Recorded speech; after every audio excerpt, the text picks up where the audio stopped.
Hey everybody, how's it going? It's Christian. Sorry to make my video last week like I promised to. Truth be told, on Thursday night I started American Horror Story Season 2 because it's on Netflix. And then, Friday rolled around and I was like, I have to finish this show. And I honestly just lost track of the day. So by the time I realized it was Friday, it was like 8 o'clock, 9 o'clock. So I was like, I really can't make a video today. I don't have time to edit, a video of this magnitude. Not that this video is really a big deal, but whatever. So this is my top 10 favorite albums from 2013 in no particular order. Please keep in mind it's my list, not your list, so whatever you thought was the best from 2013, go ahead and leave it in the comments if you want. But don't bash me for liking what I like, because I'm not going to bash you for liking what you like. That being said, let's get the ball rolling. First album on my list is The Front Bottoms' Talon of the Hawk. I got into the Front Bottoms probably in October of 2012, I want to say. So they had already put out their self-titled record, and I thought it was phenomenal. And when they announced their second record, Talon of the Hawk, I was very nervous, and I was like, oh god, how can they compete with this album, because it's pretty top-notch. And as a sophomore record, I gotta say, Talon of the Hawk really knocked it out of the park. There's a lot more things going on in Talon of the Hawk. Musically, there's a lot. It feels like a fuller album. It feels like the Front Bottoms kind of kicked it up a notch. There's also definitely a different kind of tone with the two albums. The self-titled's a little bit more sad and like serious, I guess. And Talon of the Hawk is a mixture of sad and dark, but also there's songs like Au revoir, Adios, which is the opening, which is short and sweet and rock and roll. And then you have Skeleton, which is a song about falling asleep in the front seat because you're too stoned. So I mean, there's a good mix up of things. I'm sorry, I really can't even like review this record because Talon of the Hawk is just a good album. Listen to it. If you're interested in seeing the Front Bottoms, they will be here in New Orleans at One Eye Jacks on January 25th. Tickets are on sale now.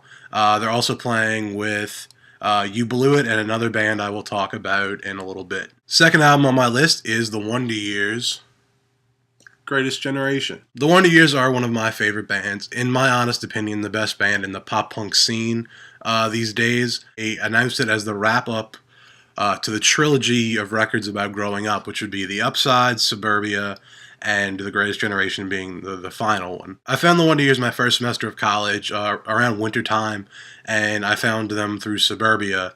And that's a very heartfelt, very emotionally draining album, and it got me through a lot of crap. Suburbia was really the album for me for a while, and then with my second semester of college, The Upsides really kind of saved my life. So that's a good album. There was definitely a lot of hype for this third final record in the trilogy, and it definitely lived up to that hype. As the albums had done before, The Greatest Generation really came at a time in my life where I definitely needed these songs. All the songs are relative to me in one way or another, especially right now, and it's messed up how like on point it is with my life. So I love the Wonder Years a whole lot. They're coming to play at the House of Blues on April 2nd.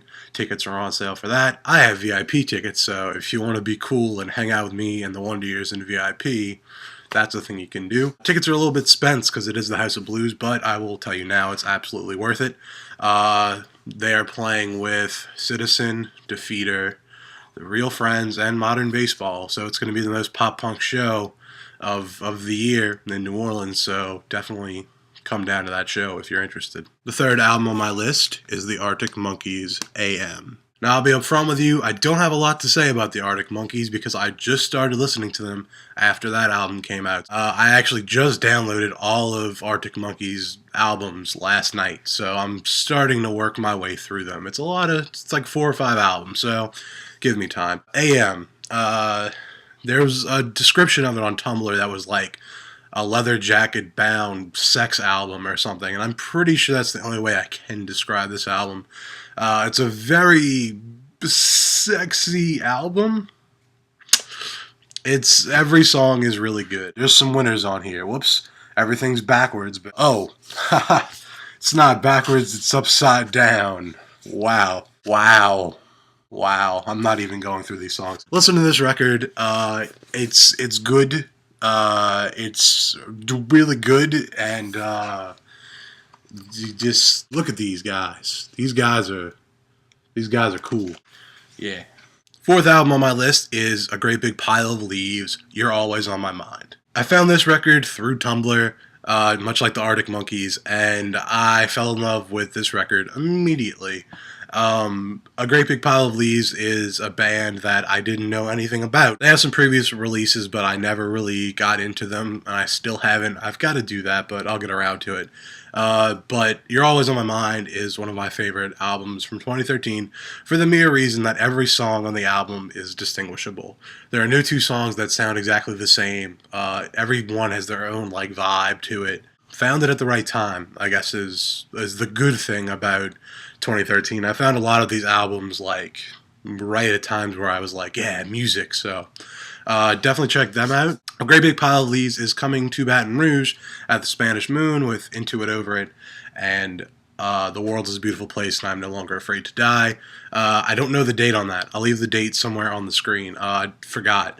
But definitely maybe go see them. I'll probably more than likely be at that show. Number 5 on my list is Los Campesinos, No Blues. A couple of people had referenced me to Los Campesinos' music, but I never really listened to them until this year with No Blues. No Blues is a really good record, in my opinion anyway. I know that like Los Campesino fans are very like on the fence about it and have very different opinions and whatever, but I guess I really can't say too much about it because I'm not the biggest Los Campesinos fan. I only have No Blues and Hello Sadness, but I'll look through other stuff, eventually. There's a lot of music to listen to. That's the problem.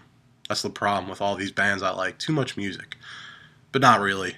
Anyway, No Blues is a really cool album. I don't really know what to say about it. It's something you definitely have to listen to for yourself and give judgment on. I just was taken in immediately by that record, so definitely check it out. Number 6 is an album I can talk a little bit more about because I have a little bit more background on the band. Panic at the Disco's Too Weird to Live, Too Rare to Die. Panic at the Disco has had a very, very varied discography. They've had their first album, Fever, which was very like circusy and like weird and no one knew how to label them.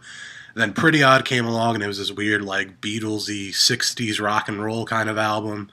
And then Vices and Virtues came out and it's like this classical, like weird mess of an album that was great. And then Too Weird to Live, Too Rare to Die came out.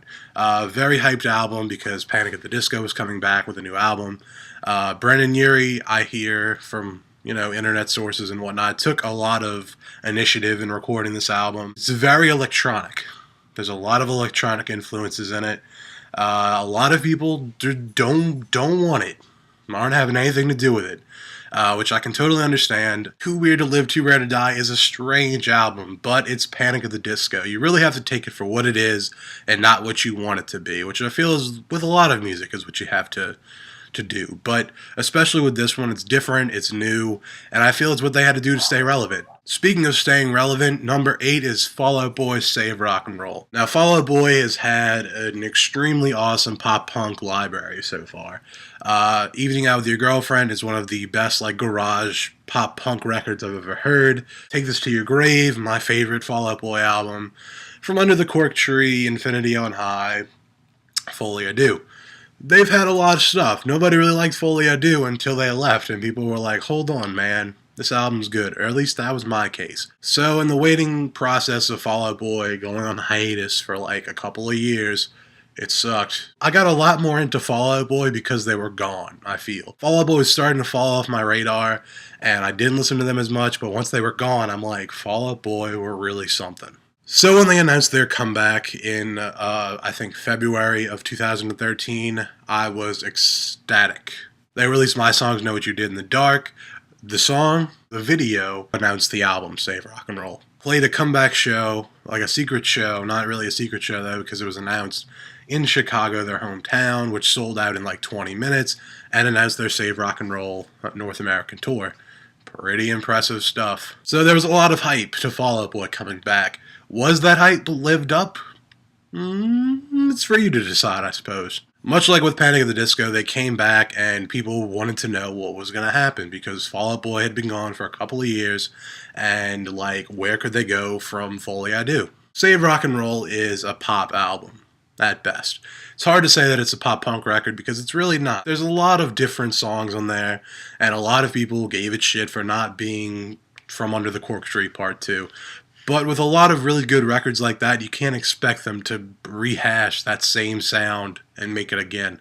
I don't expect them to. I feel like to make this comeback record, they needed to have something that would appeal to a wider audience, and I think they did it. I think Save Rock and Roll, for what it is, was a good way to come back. I don't think they could have done it any other way. So I'm excited to see where they go from here, more than anything. Number 7, What You Don't See by The Story So Far. The Story So Far is a really angry pop-punk band from Walnut Creek, California.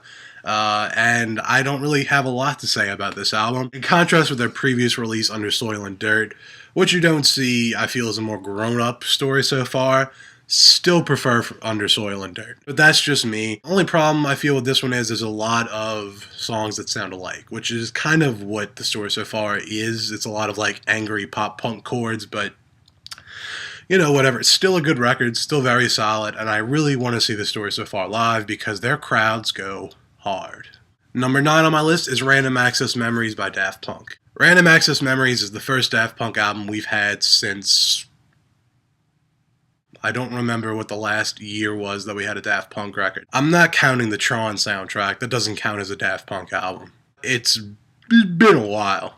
Been a good amount of time. But anyway, Daft Punk decided to come back and do this weird, like, 70s album, and it honestly was like the soundtrack of my summer. I listened to pretty much nothing but Daft Punk's Random Access Memories. It's solid. I'll give it that. It's very solid. As, once again, as what it is, I think they did a pretty good job. It's definitely not Human After All, and it's definitely not Discovery. But for what Random Access Memories is, for this weird, like, 70s groovy record, it's good. Daft Punk's playing the Grammys again. That should be cool. I'm ready for Daft Punk to go on tour, and it'd be cool if they came to Voodoo Fest. That's all I'm saying. And last but certainly not least is Anamanaguchi's Endless Fantasy. I saw Anamanaguchi twice in 2013, once when they played a show with Kitty Pryde at the Hi-Ho Lounge. That was a good show. And then once again at Voodoo Fest. Endless Fantasy came out this year after getting an obnoxious amount of money on their Kickstarter, and I was more than pleased. Anamanaguchi is a chiptune band, which means they use NESs and Game Boys to make these really cool, like, pretty much Nintendo-sounding songs. But it's all original work, and it's fantastic. Anamanaguchi is a really cool band. They're very, like, small, but apparently they have a fan base big enough to get them on a lot of money to make a really cool record. So definitely give that one a listen. It's different, but it's cool. Just a couple of honorable mentions on this list. Neck Deep released an EP in 2013 called The History of Bad Decisions. Neck Deep is a pop-punk band from the UK that's very reminiscent of The Story So Far, but I feel a little bit less angry than The Story So Far. Their new album, Wishful Thinking, is coming out this year, and it's streaming on YouTube. I'll leave a link here. Definitely check that out. I think they have a lot of promise as a pop-punk band and will go on to be one of the bigger names. Another small-time pop-punk band that's about to get big because they just signed to Fearless Records is Real Friends. They released their EP, Put Yourself Back Together, last year, and I cried for days. It's a really feely pop-punk record, and they're putting out their first full-length album this year, this summer, on Fearless Records, as I said. Should be pretty awesome. The reason I put both of those on is because they're EPs and not albums. Another one I really like from 2013 is Childish Gambino's Because the Internet. Came out kind of towards the end of the year, so I haven't had a lot of time to sit with it, but from what I've listened to it, really cool record by a really cool dude. My favorite band, Say Anything, released a collection of old songs called All My Friends Are Enemies, The Early Rarities. They went on tour with it last year, saw them live last summer. Awesome, awesome albums. If you listen to Say Anything on a regular basis like I do, you'll know that their newer stuff hasn't been the hottest. Their past record was pretty okay. But their old stuff, all very solid. So Max Bemis did a good job in compiling all these things and putting it all together. The only reason I didn't put this as like one of my favorites from 2013 is because it's all old stuff. So it really wouldn't be fair to put it on the list of albums from 2013 when it's all old stuff. But still, definitely deserves some sort of mention. Speaking of Max Bemis, Two of a Crime by Perma. It's cute. It's a really cute relationship album. It's a solid album if you're crushing hard on somebody and you want to, and capture those feelings in a little song. Common Courtesy by A Day to Remember was delayed for like 2 years, I think, something like that, because of a dispute between A Day to Remember and their record label. Only reason I didn't put this on my list is because, honestly, the hype for that album had died down so much with me that when it finally was talked about again, I forgot it was even like a thing happening. So, it's a good album. I feel like they went a lot more pop punk, actually, with this album, which was an interesting choice for them. There's still screams in it, but very few compared to their past releases. Whew. And finally, Stop Breathing by Donovan Wolfington. They're a local band. They just signed to Top Shelf Records. They're a punk/emo band from New Orleans, and I think they've got a lot of potential. They're opening for the Front Bottoms, and You Blew It. So, should be neat. Should be a neat show. Donovan Wolfington. Stop Breathing. Good stuff. Sorry for the length of this video. I didn't realize it went on for as long as it did, but I hope you enjoyed it. I hope. Leave me some albums you like down in the description, and I will see you all at some point. I don't know if I'm doing every Friday. I should mention that. Might do every other Friday. You'll see me on Fridays at some point. Let's leave it at that. So, I will see you all sometime in the near future. Later.